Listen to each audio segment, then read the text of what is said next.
Hello and welcome to Top 10 Features of the Ravenblack Application Analyzer.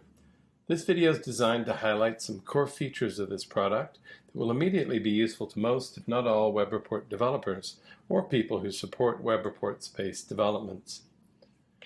For information on the basic operation of this tool, see the video on the basic framework for the application analyzer shown here, or look at the online help through the help icon in the header bar in the tool. Before we get started with the top 10, it's useful to note that most of these features can be accessed quite quickly and easily for any web report simply by selecting Open Application Analyzer from the web report.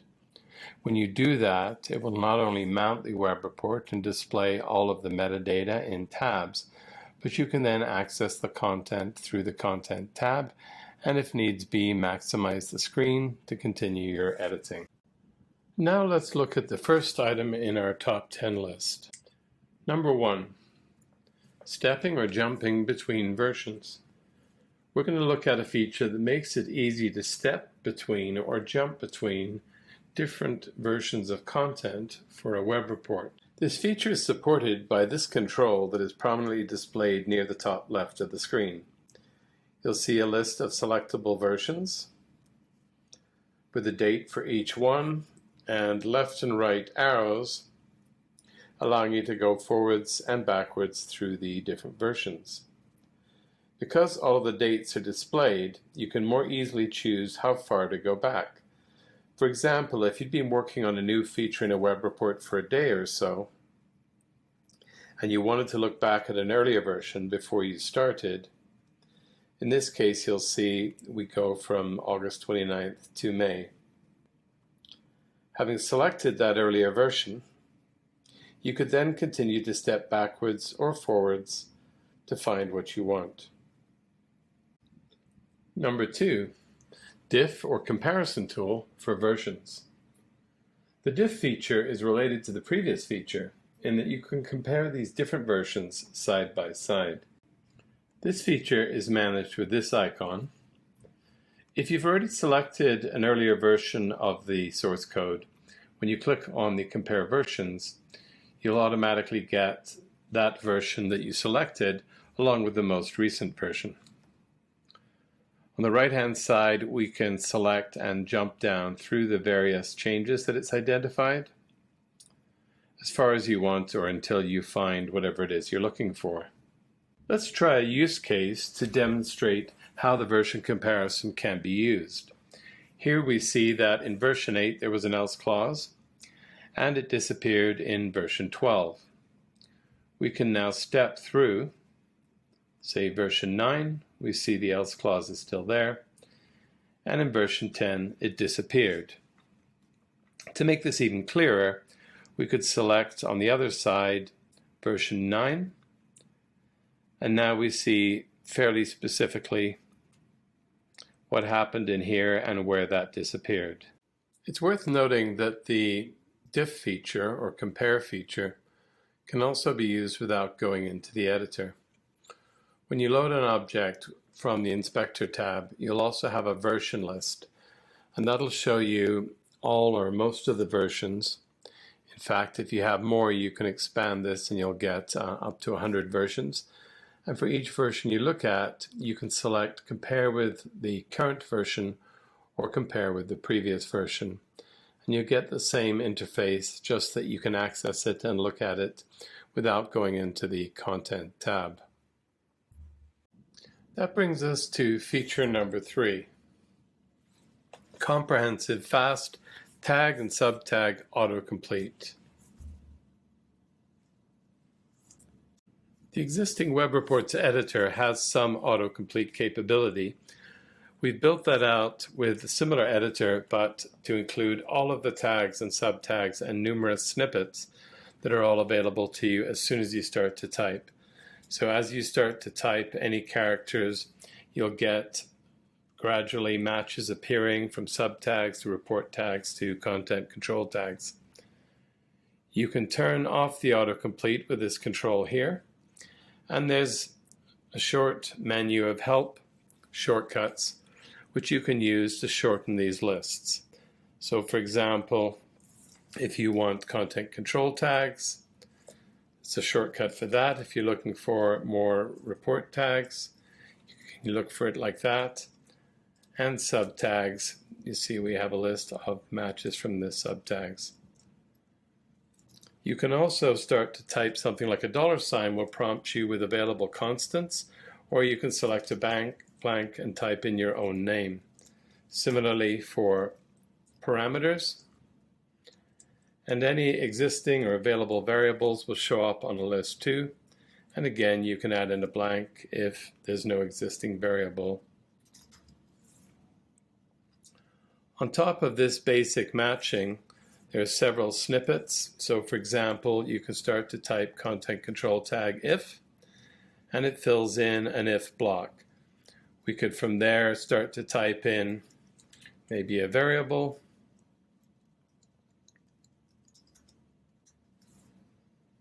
If you wanted an else clause, you could easily add one like that, and so on.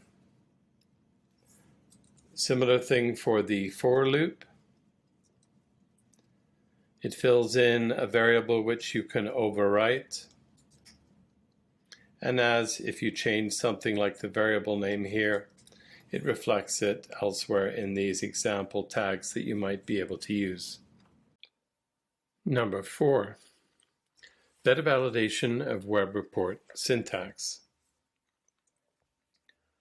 I've added a small bug into this particular WebReport, and you may have already found that certain types of bugs can be very hard to find with the existing validator. We've built in the standard save and validate that you find in all web reports into this first option. And when I execute that, I get a validation error occurred, and I get this information here, and this is pretty much what you'd get in the existing web reports editor, is to say that a tag is not closed properly. If you've ever tried to hunt one down like that, it's not particularly easy. We've added in what we call a detailed validation, and when you execute that, it not only gives you the error, but it shows you the line, and in this case specifically where the error occurred. Then you can correct it and save as per normal. Number 5, Save Draft feature. This is a feature we've added to the Save menu. In addition to the 2 types of validation, you can draft save any source. This means the source is saved, available, but isn't added as a version, and anybody running this web report would not see any of the changes in this draft. You can save again. There's only ever one draft version, but you can save over top of it, and ultimately, if you don't want it anymore, you can delete it. Number 6, source directives. This is a new concept that you won't find in the existing web reports editor. It's made up of a set of specific directives that have impact on the source. So to start with, I'm going to fill in these typical metadata fields in the header. We start to type with a caret. You'll get prompted for a list of different directives, title being one, description being another, version, and date. There are 2 others that I will talk about separately.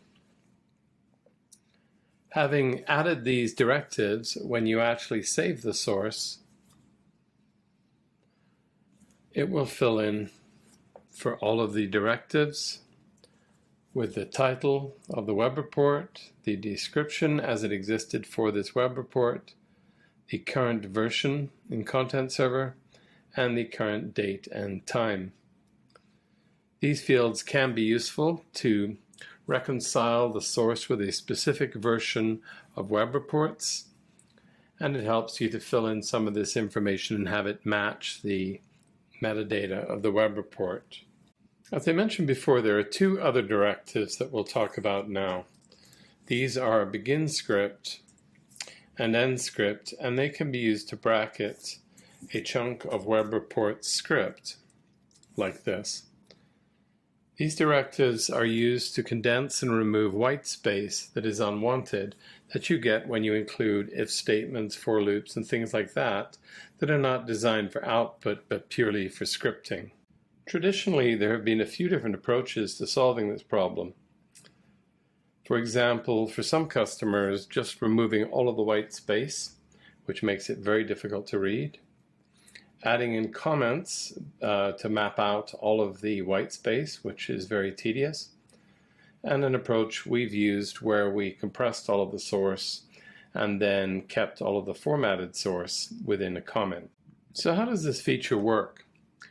Once we've bracketed some of the source with the begin and end script, we can save the web report. And once it's completed, it will look exactly the same in the application analyzer. But behind the scenes, if we look at this through the classic report view editor, we'll see that the actual source has been compressed between two markers that say begin code and end code. And we've retained the formatted source in a set of comments that are also marked. So when we run this web report, it actually runs the code that's compressed. We can see the source either through the traditional editor, or if we're looking at the application analyzer, we'll just see the source exactly as we want it formatted. The next two items on the list of features can be considered together, as I believe they're similar in purpose. We're going to look at now not just at the development of a web report's object or the software, but how to build them and how to build an application and the various pieces that go into that, and the things we've done to make that easier for you. To start with, applications are usually divided by folders, though they don't have to be. And so we've started building in some of these features to avoid you having to drop in and out of Classic Content Server. Adding a folder through this product is fairly easy. You can add comments if you want. It does allow for things, some of the standard features of folders, but in general you probably just want to do that, and now you have a folder. In this case I have misspelled this, and we'll find that when you've selected an object, actually renaming it is also quite easy as well. Click out and it's renamed. Similarly, for any object like a folder, if you want to change the nickname, which is sometimes quite useful for programming, you can change it like that. Once you have a folder like this, adding a web report to it is a fairly easy operation here.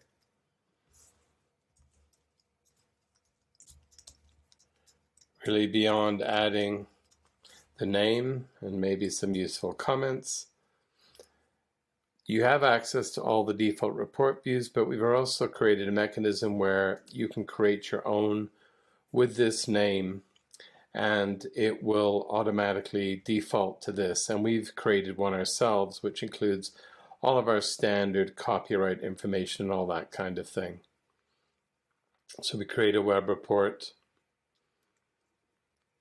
You'll note the description has this in it, and we've also made it pretty easy to edit descriptions. One of the reasons we put effort into this is because we also have a feature where you can document an entire application based on the hierarchy of objects and the descriptions for those objects. The content for us is usually some of these source directives and our copyright message and an exclude HTML, which we very often need to use. So this is our basic template. You can create your own. So that's creating folders and web reports. And from there we can also easily copy, move, or delete objects. So when you're building your applications, you'll often find you're wanting to use an object as a template, copy it to other places.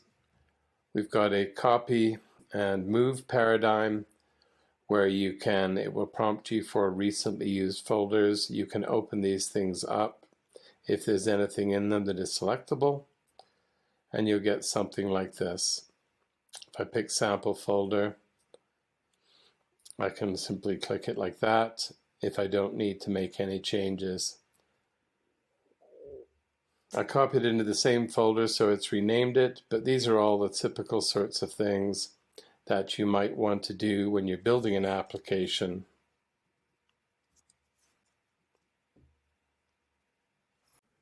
Number 9, easy access to interconnected web reports. Even a simple application will have 2 or more web reports linked together, along with various other content server components. Sometimes tracing the various interconnected components can be tricky and time-consuming. Within the application analyzer, anytime you mount a web report, either by clicking on one of these various mount icons, or by double-clicking an item in the Finder panel, you'll not only see the web report mounted, all of the metadata associated with it, the content, but also the entire tree of all the linked web reports, either by sub-web reports or HTTP calls to other web reports. As you can imagine, in a complex application like this one, this feature can dramatically reduce the effort to find all of the related web reports that make the application work. However, let's pick a slightly simpler example by double-clicking, say, this particular item. I can now see this subset of the application that has just a simple parent and child relationship. Even for a relationship like this, the 2 components may not necessarily be in the same folder, and the process of switching between them during editing can be tedious. Besides the software relationship, which is automatically identified for us, we can also see other relationship information, such as past parameters and any referenced or inherited constants. For example, I can see in the child component any parameters that are defined for it and or used in the web report, or for that matter, the live report data source. Working between these 2 objects is relatively easy, as I could edit the child to modify functionality, save it, and then go back to the parent and edit it to adjust to the changes in the child. So for example, I could add in some additional parameter to pass to the child in the software call. And finally, number 10 is finding components. And here we're referring to the basic problem where your web reports are stored. Are they in applications? Are they stored in folders? Are they widgets stored arbitrarily? As we saw earlier, there's a variety of ways of finding web reports and the web reports associated with applications through the interconnections. And just to show one more example of this, the analyzer does provide a lot of context. So if you're looking at a business workspace, as I am here, there is a tab that will show what, if any, overrides are associated with a given object. In this case, we can actually find the perspective that's associated with this workspace, mount it, and then we can actually see the web reports that are part of that particular perspective. There are also several aspects provided which allow you to look at purpose-built type of web reports in other ways. So all of the web reports associated with perspectives, all of the active view overrides, web reports that are triggered by nodes, web reports that are triggered by users and groups, scheduled web reports that work in workflows. So these are very functionally driven, and it increases the likelihood of finding a particular problem with a particular web report. Of course, you can also browse for web reports in traditional ways, and we support very heavily CS applications, so all of the applications on the system can be found, mounted, and explored. Besides this interconnectivity, there is some ad hoc searching available as well. One within the context of a CS app, another one just the ability to look for data IDs or nicknames, and global search where we can search for pretty much anything.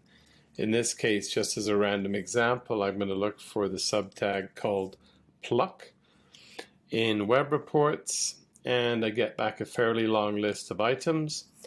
But then I can use the filter function so I can zero in on what it is I specifically want to find. And that brings us to the conclusion of our top 10 Ravenblack application analyzer features. As usual, we look forward to your feedback.